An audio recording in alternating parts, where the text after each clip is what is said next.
അപ്പൊ എന്തായാലും ഓഡിയൻസിനോട് എന്താണ് പറയാനുള്ളത്? എന്തായാലും ഓഗസ്റ്റിൽ ഇറങ്ങുകയാണ്, കുറെ സിനിമകൾ അതെ വരികയാണ്. അതെ അതെ. ഇത്രയും വലിയ വലിയ സിനിമകളുടെ ഇടയിൽ നമ്മുടെ സിനിമയും നമുക്ക് വലുതാണ്, മറ്റുള്ളവരുടെ മുമ്പിൽ എങ്ങനെയാണെന്ന് അറിയില്ല.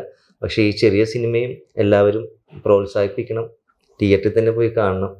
ഇപ്പം ഒരു പ്രൊഡ്യൂസർ കുറച്ച് പൈസ ഇറക്കുമ്പോഴത്തേക്കും ആ പൈസ തിരിച്ച് കിട്ടണമെങ്കിൽ പ്രേക്ഷകരാണ് തീരുമാനിക്കേണ്ടത്. തിയേറ്ററിൽ തന്നെ പോയി കണ്ട് ആ പൈസ തിരിച്ചു കൊടുക്കുക. അപ്പം അതിൽ ഞങ്ങളുടെ ഒപ്പം കൂടെ നിൽക്കുക അല്ലേ. എങ്ങനെയാണെങ്കിൽ തുടർന്നും സിനിമകൾ വേറെ ചെയ്യുന്നുണ്ടോ? ഇപ്പോൾ 2 ഇത് കൂടാതെ 2 റിലീസിനുണ്ട്. ഒന്ന് നമ്മുടെ രോമാഞ്ചം ടീമിൻ്റെ ജോൺ പോൾ ജോർജ് ഡയറക്റ്റ് ചെയ്തൊരു പടം, ഇന്ദ്രൻസേട്ടനും ജോമാൻ ജ്യോതിറൊക്കെ ആയിട്ടുള്ള, അതിൽ സിനിമേൻ്റെ ഉള്ളിലെ സിനിമയായിട്ടാണ് പോകുന്നത്. അതിൻ്റെ അകത്ത് നല്ലൊരു ക്യാരക്ടർ ചെയ്തിട്ടുണ്ട്. പിന്നെ കിരൺ നാരായണൻ്റെ വിഷ്ണു ഉണ്ണികൃഷ്ണൻ പടം, അതും റിലീസാവാനുള്ള. വിഷ്ണു എങ്ങനെയാണ് ഇനിയിപ്പോ ഇത് കഴിഞ്ഞാൽ ഇപ്പൊ സോഷ്യൽ മീഡിയ എന്നൊക്കെ മാറും, ഇപ്പൊ പെരേരെ ആറാട്ടണനെയൊക്കെ വിട്ടിട്ട് പൂർണ്ണമായിട്ട് സിനിമയിലേക്ക് ഇറങ്ങും, എന്താണ് ഉദ്ദേശം? നമുക്കൊരു പ്രൊജക്ട് ഇപ്പൊ കാണിക്കാനായിട്ട് സിനിമയിൽ അഭിനയിച്ച് ഇന്ന സിനിമയിൽ ഞാനുണ്ട് എന്ന് എനിക്ക് നെഞ്ചു പിടിച്ച് പറയാം. അത് ഡയലോഗുള്ള വേഷം ചെയ്തെന്ന് പറയാം. ഒരുപാട് ആട്ടുംതുപ്പ കേട്ടിട്ടുണ്ട് സിനിമയിൽ. നമ്മ ചാൻസ് ചോദിച്ചാൽ ചിലപ്പോ ഷോർട്ട് ഫിലിം ചെയ്ത് ഹിറ്റ് ആയിട്ടാണ് ചതി എന്ന് പറഞ്ഞ് ട്രെൻഡിങ്ങിൽ നിൽക്കുകയാണ്. നായകനായിട്ട് ഞാൻ വില്ലനായിട്ട് ഒരു പടം ചെയ്തതാണ്, ചതി എന്നും പറഞ്ഞിട്ട്. പിന്നെ അല്ലാണ്ട് നമ്മൾ സിനിമയിലെ ഒരു അവസരം ചോദിച്ചു ഇതുപോലെ കുറെ പേർ ആട്ടും തുപ്പും കാര്യങ്ങളൊക്കെ ഉണ്ടല്ലോ. അപ്പൊ അതൊക്കെ കിട്ടിയിട്ടാണ് ഞാൻ ലാസ്റ്റ് പുള്ളിയുടെ ഒരു കാരണം കൊണ്ട് എനിക്ക് ആ സിനിമയിൽ ഡയലോഗ് ഒരു വേഷം ചെയ്യാൻ പറ്റി. കാര്യം ഞാൻ ഈ പഠിച്ചിറങ്ങിയിട്ടും എന്നെ വലുതായിട്ട് ആരും അംഗീകരിച്ചിട്ടില്ല. നമ്മളൊരു ഫീൽഡിൽ പഠിച്ചിറങ്ങി കഴിഞ്ഞാൽ കിട്ടുമെന്നൊരു പ്രതീക്ഷയുണ്ട്, അത് ഒരിക്കലും പാടില്ല. അപ്പൊ ഞാൻ ജൂനിയർ ആർട്ടിസ്റ്റായിട്ട് ഇങ്ങനെ പോയിക്കൊണ്ടിരുന്നത്. നമ്മുടെ സർട്ടിഫിക്കറ്റും കാര്യങ്ങളും എല്ലാം ഉണ്ടായിട്ട് നമുക്ക് അതുകൊണ്ട് ഒരു സിനിമാക്കാരുടെ അടുത്ത് ചെന്ന് കാണിക്കാൻ നടക്കില്ലത്. അത് പറയും എന്തെങ്കിലും ചെയ്തിട്ടുണ്ടാകുന്ന ചോദിക്കുന്നു. അപ്പൊ പഠിച്ചിറങ്ങിയെന്ന് പറഞ്ഞിട്ട് വലിയ മൈൻഡൊന്നുമില്ല. നോക്കട്ടെ പറയാം. നമുക്ക് കുറെ ഡയറക്ടർമാർക്ക് എന്നെ പൈസ ഉണ്ടാവില്ല, അവരുടെ ഡ്രൈവറായിട്ടൊക്കെ ഞാൻ പോയിട്ടുള്ളതാണ്.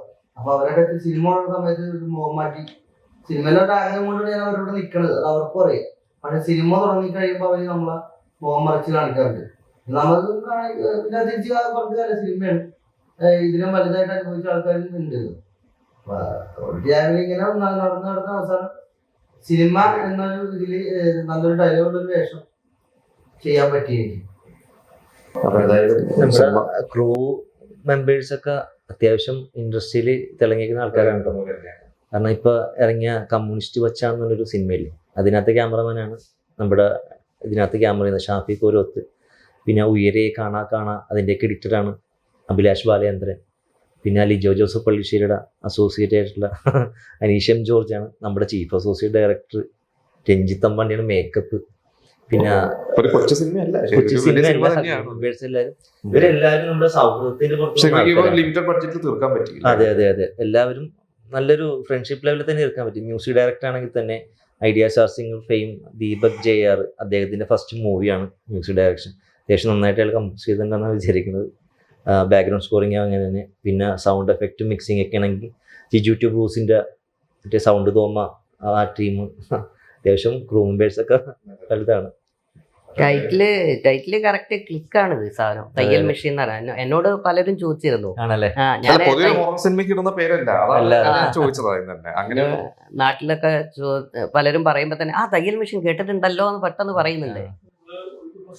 അതായത് നിങ്ങൾ തയ്യൽ മെഷീൻ എന്ന് പറയുന്നത് പല അമ്മമാരുടെയും പെങ്ങന്മാരുടെയും പല വീടുകളുടെയും ജീവിതോപാധിയാണ്.